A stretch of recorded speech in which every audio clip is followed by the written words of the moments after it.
Hello everyone and welcome to WOR Jeddah, and well yeah, Jeddah on F124 is always crazy and this race is definitely going to live up to that standard, but more on that later. First, we are here in qualifying Q1, our second run as well. Our first run just simply was not good enough.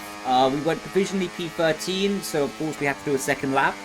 We are 1.4 attempts up on the Delta right now, so all we have to do is hook up the final apex of the lap and we'll be comfortably through into qualification 2, I should be saying.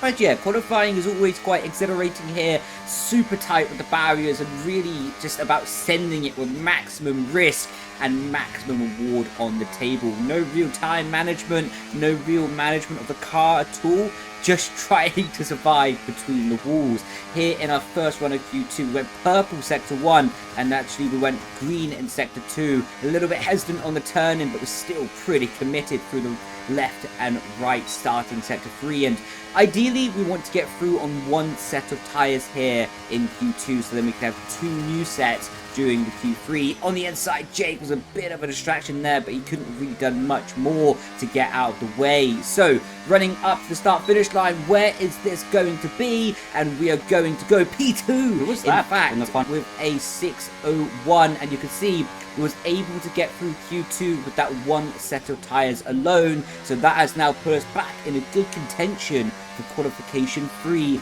and having 2 sets of brand spanking new tyres. And here in our first run was pretty good, pretty conservative overall, not about super high risk just yet, and we go across the line and do a 5:14, what puts us provisionally P8, but now this is the lap where it all counts. Into turn 1, we lose the rear on the entry, and you can see a bit of understeer on the second part of the curve, and that lost me about 1/10 of a second already through the first 2 turns alone. So now we have to make up some time through the left hand at maximum risk, carrying the speed throughout the apex, and now all the way flat throughout these through sections of turns, and now still keeping the car pinned through the right, through the left, use the curb on the inside, and now running up to the end of the first sector split, and we are still down on our first run marginally into the left hand, all the way out using the banking, early back to the power, use up the road on the exit, and that's been a pretty successful start to sector 2.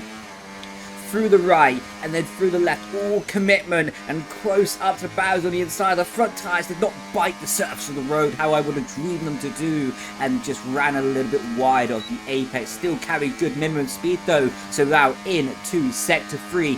Full commitment into the left-hander. Again, a little bit hesitant, but still amazing speed carried, and we are going to have to go into the final apex of the lap and find some time, find some commitment, find some lap time, and we are going to be hitting the brakes one more time in qualifying through the left-hander. A little bit drowsy on the front axle, running up to the start-finish line. We do improve our delta marginally, but we easily lost a 10th in that lap time, just a 10th in turn 1 alone, but that can't be changed now. We are P8 on the grid, on the hard compound tyres, and this is going to be the most ridiculous start.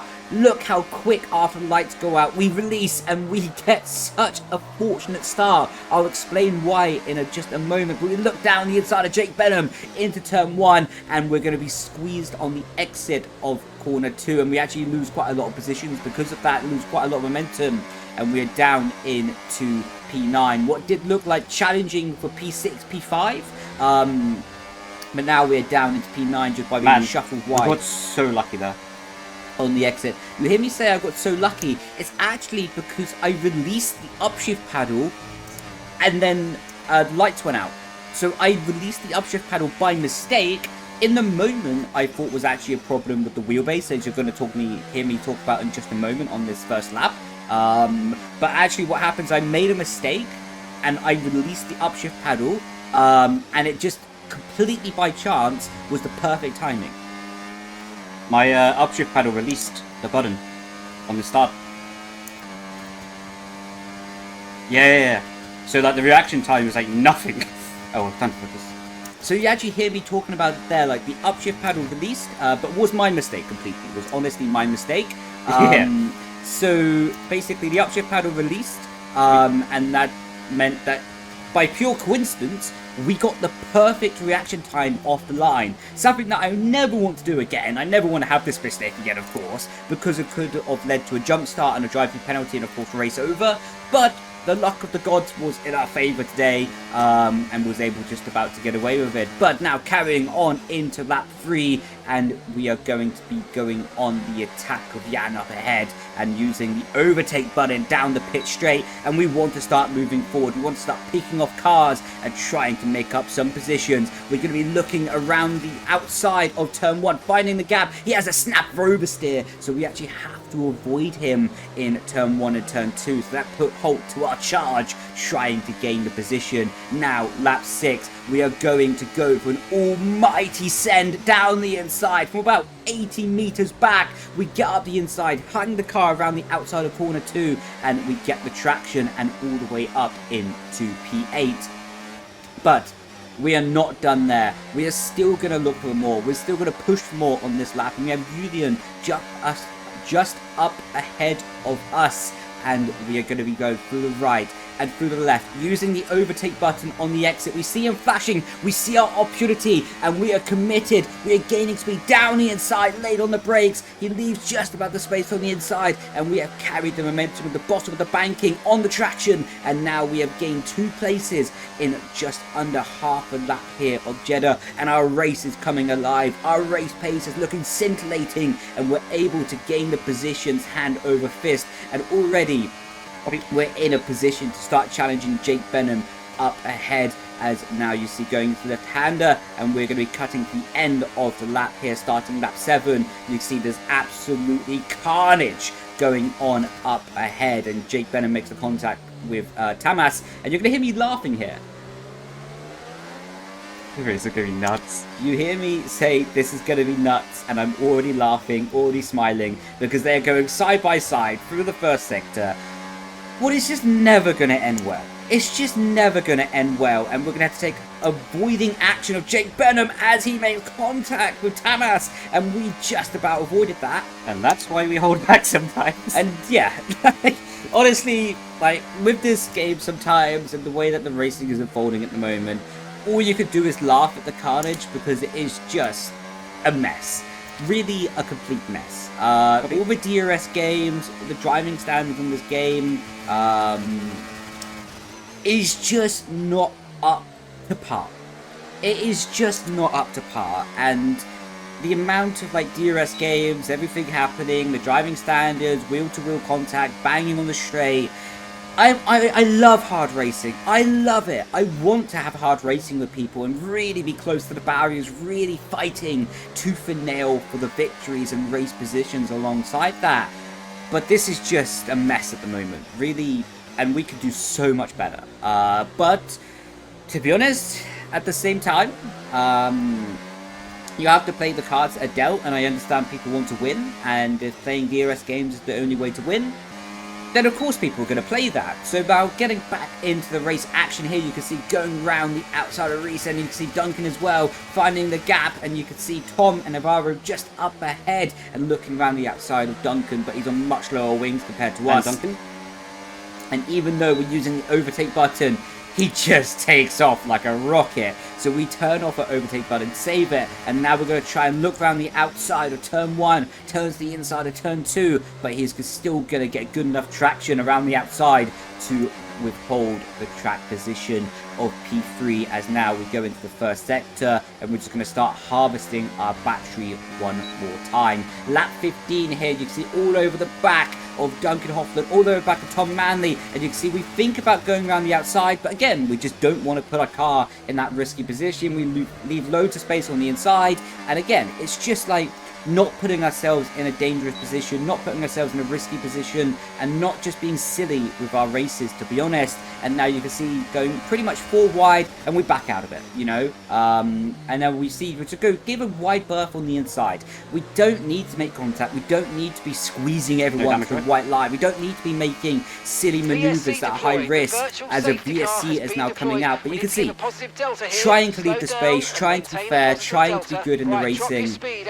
But but now we have a VSC, what is going to help us actually in our race, and we're all going to be coming into the pit lane, and Duncan Hoffman gets really unlucky, to be honest. He gets double stacked in the pit lane, so we are going to get a free position out of that, so it helps us, of course.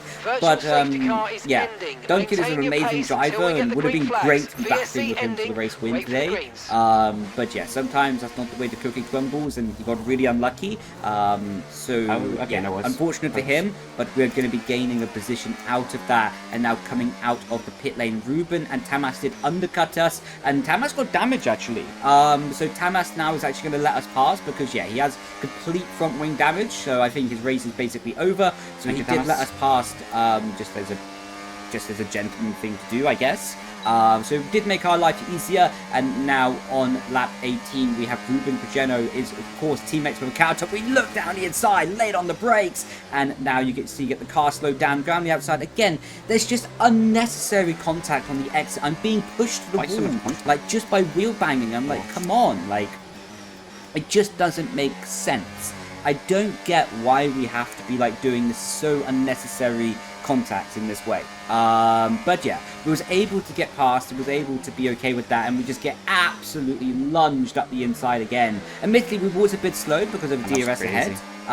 But yeah, these things can happen. And now down the pitch straight, you can see we're getting a legal overtake because the game is displaying yellow flags. We have to give the place back. But now we're falling back into P4. Still a good position in today's race.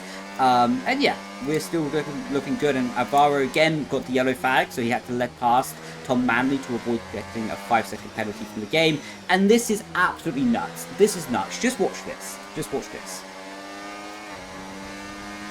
That's nuts. Like, yeah, you even hear my reaction in the race and say, that's nuts.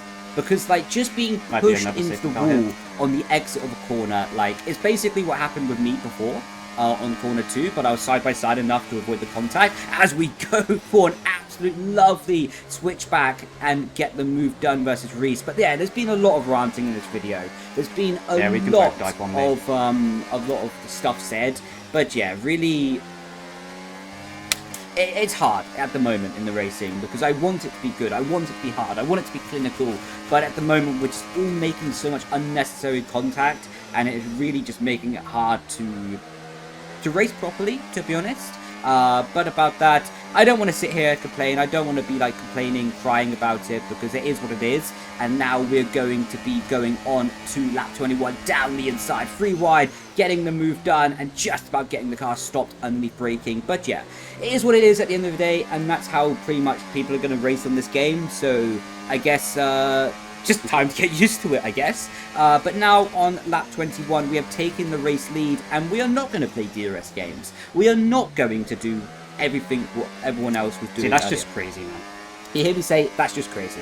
Cars sending it into the final corner. You can see, we're not playing DRS games. We're just going to go to the outside of the track. We're low on battery. We go around the outside of turn 1. And yeah, basically, we're just not going to play DRS games. And you're going to see lap after lap, we do the same thing, and you can see now on lap 22, Tom Manley wants to stay behind, and there's so much carnage behind that we have to leave the space a bit on the apex here. But again, we decide to burn our battery down the pitch straight. We're not playing DRS games, we're not doing anything clever or clinical, whatever you want to call it. We're just literally holding the outside line, braking late, around the outside of turn 1, and yeah, like this, we're probably not going to win the race, because I know that you have to be behind to win the race on the final lap. But to be honest, like, yeah, it's not what I want to do. I want to race a bit more properly. So now you can see again, although there's an absolute train of cars behind us, we hold the outside line, we burn our battery on lap 24 here, and the same thing as we've done for the last couple of laps, late on the brakes around turn 1, and we have been able to withhold the race leading position. Same is true on lap 24 and now starting lap 25. Yeah, we're just going to do the same thing. Hold the outside line. We did not do anything crazy. This time we was actually able to take the apex because we were not side by side with anyone. But yeah, now we're going to ride on board for the entirety of the final lap here on this Jeddah race in WOR. So I have to run none on the battery right now to charge up the battery for the final straights, but like I say, I'm not going to play DRS games, I'm not going to brake check anyone, I'm not going to start like lifting on the straight, and I'm just going to hold my line. I'm literally just going to do how I think the racing should be a bit more organically anyway. And yeah, it's going to cost me, to be honest. I know that I'm not going to win like this, but I was hoping to at least try and take a podium. But you can see on the right hand, we actually make a little bit of contact with the wall on the inside. That's my last corner cut. You hear me say that's my last corner cut. But yeah, so now we're just trying to charge up the battery as much as possible. And you can see I'm not doing anything crazy on the straight. I'm not lifting. I have to downshift because, of course, I was losing speed because of not using the battery. But yeah, you can see through the final corners here of the race, I'm just going to get swamped. And I go from P1 to P7 at the end of this sector. You know, you can see there's already 4 cars. Julian turns in a bit early. He already apologized for this. And yeah, I get half spun because of that. I lose more positions. And by not playing DRS games, I go from P1 to P7. So that was fun. So yeah. Like I say, a lot in this video, there's a lot of frustration, there's a lot of stuff I said, because, yeah, the racing standards are just not good enough, really, at the moment, and it's just complete carnage. It is just complete carnage, and it's really hard to actually just have, like, organic racing that is, like, 2 people going wheel to wheel, having hard battles, having good battles, but it's just not what's being generated on this game at the moment. So honestly, sometimes you have to play the game to win, and like clearly people did that better than me on this day, that they were willing to play the DRS games, they were willing to do other stuff like that. But yeah, it's a shame, honestly, that the racing like this is at the moment how it is at the moment, I should say. But I wish I could change it, but unfortunately I can't. So yeah, it is something that I pray, and I really hope that they add some more like dirty air into the game and reduce maybe the slipstream as well, but especially having more dirty air so you can't follow so closely, so you're not getting these absolute clusters of cars. So yeah, it's I hope a lot that we can add some dirty air to the game just to make the racing a bit better. Because at the moment, you see, the top 9 positions finish within a second of each other. That's just not... It's just not healthy for making good battles. The top 5 was in 3/10 of each other. And to be honest, it's only going to get more extreme as we get more and more used to the game. The more used we get to the game, the closer these gaps are going to get. And it's just going to become harder and harder to have clean battles, basically, because people are going to get more and more desperate to make the gaps and to make the clinical overtakes, and it's just going to become more and more and more like a lottery. So yeah, I have faith anyway. I think and I hope that Codemasters are watching and they can add a bit more dirty air. That would be my dream for at the moment. But yeah, I don't want to sound like I'm complaining for like 17 minutes in this video. I just have some frustrations, I think like most people do in this situation. And to be honest, I just want the best for racing. So yeah, let me know what you think in the comments. And hopefully you've enjoyed this race. PSGL Austria, what is very similar to this race actually, will be coming out shortly in the next few days. And yeah, hopefully you enjoyed that video as well. Grazie ragazzi, and thank you very much for watching. And I'll catch you in the next video. Ciao, ciao. Bye-bye.